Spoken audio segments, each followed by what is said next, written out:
it's mostly just going to be sticks and triggers that actually end up getting changed around. So I'm really curious to see what they're going to do with the Pro Controller, especially because of the fact that, you know, the actual Pro Controller, as good as it is, has that sync issue.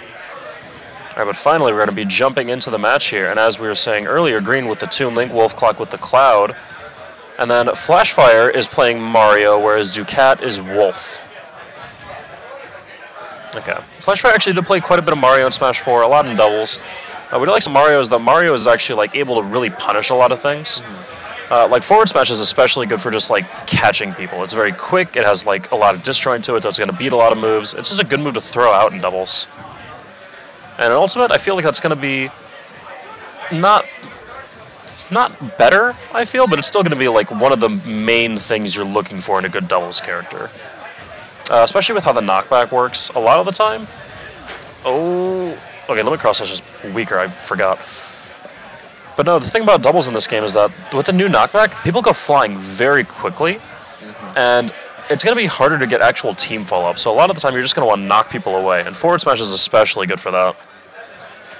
Does Cloud's limit, all of his limit moves, do they get nerfed in doubles after they got nerfed in 1v1s?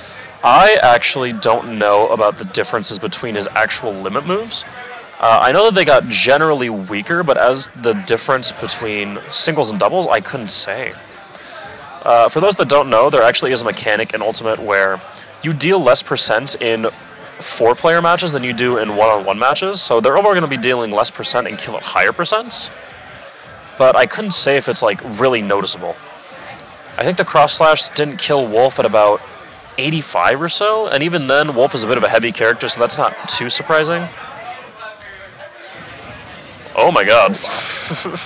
Okay, there we go. We're evening up the stocks here, but WolfClock and Green are actually still at a pretty good lead here, provided they can take these stocks and not get too much percent on them. Toon Link is a character that's been like kind of weird in doubles historically. Like, he has some good potential, but at the same time, because he wants to throw a lot of things, he hasn't been able to take full advantage of his game plan.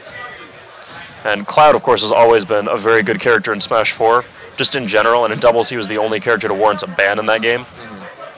I do think that Toon Link's new back air is going to be really good for doing good setups, especially against Cloud, because Cloud has so much verticality to him. Oh, I would agree. You could do a back air into, like, finishing touch pretty easily. Yeah, you probably could. There's a lot of potential with it, even just, like, aerials. But yeah, Toon Link's back air is not only has a very good angle for doubles, but on top of that, it has no lag to it anymore.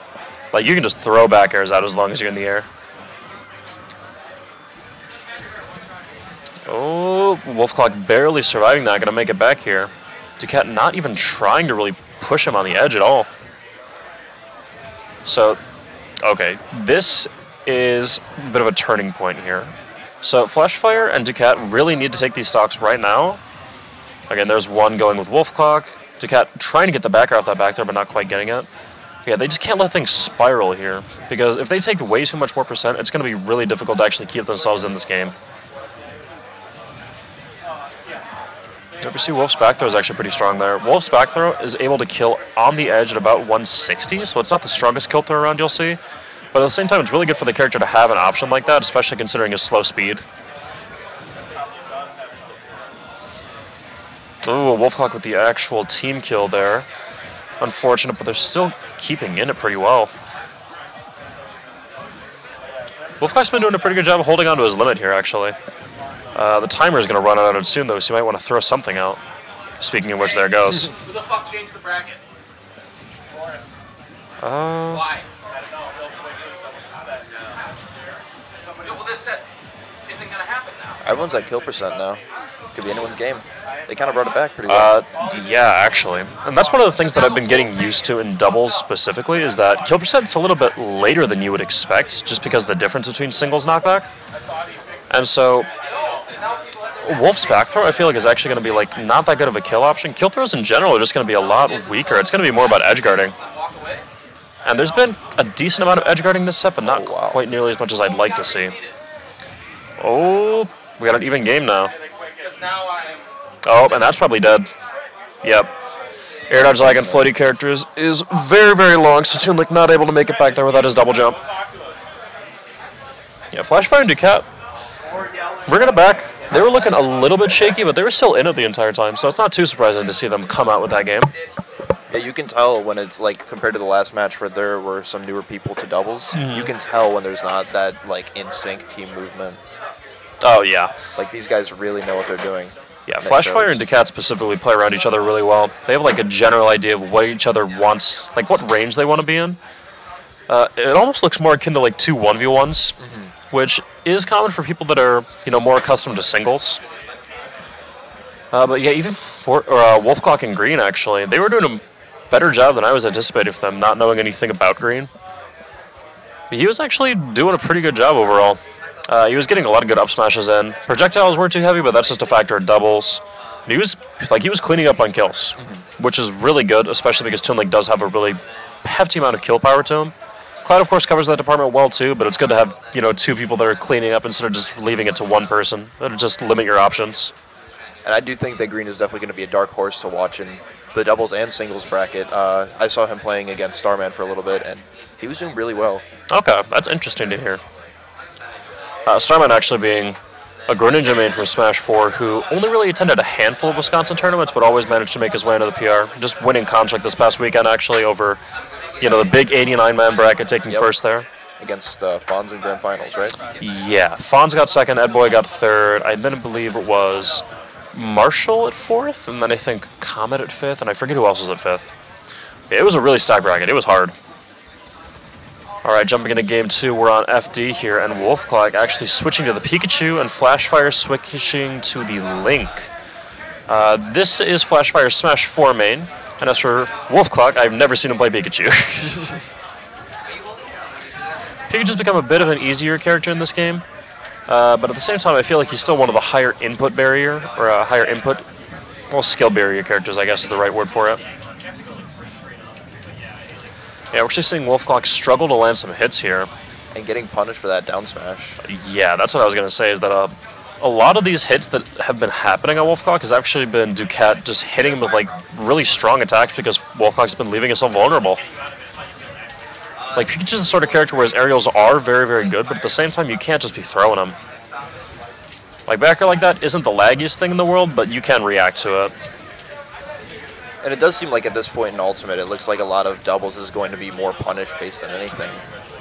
Yeah, I feel like overall it's going to be that way, just in general, because of the new knockback system. Team combos are going to have to be, like, very rehearsed, and even then they're still going to be difficult to pick up on. Yeah, there's actually been like a better surge of just more kill moves in general compared to the previous games too. So there's going to be a lot of stocks that are flying pretty early. I say that, but then Link lives a Toon Link up smash at 110. I'm surprised Green didn't try to get the back throw there. I definitely would have taken that Link stock there. But yeah, this has actually been a little bit rough thus far for Blue Team. Like, they've just been getting beat out a lot of the time. Straight up, they're just like losing interactions. Ooh, and that reverse up here from Flashfire going to take that stock actually pretty early. And a really good DI from Ducat there, going to live. Yeah, Ducat has been holding on to this stock, and he hasn't really been taking that many hits that are like threatening. As I say that, losing stock there. But it doesn't really matter because WolfClock and Green are down to their last stocks here. Like, unless they can get some edge guards because these characters don't have the best recoveries that they're fighting against, it's kind of looking grim for them.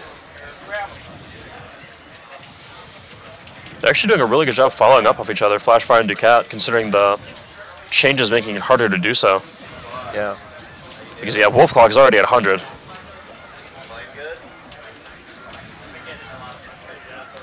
Ooh, Flashfire is fishing for quite a bit of up smash here. Up smash being a stroke. And WolfClock SDing. Seems like WolfClock is not accustomed to Pikachu in doubles at all. Yeah, and along with that, FD is actually really strange for recovering with Pichu and Pikachu for some reason. Like, for whatever reason, there's like an invisible wall that just halts you. It's kind of frustrating. Ooh, Green actually being quite challenging here. He's not afraid to fight these two, which is actually what you need to do. But not going to matter as he gets taken by that excellent forward smash there from Ducat. And they are going to be moving on to round 2 winners.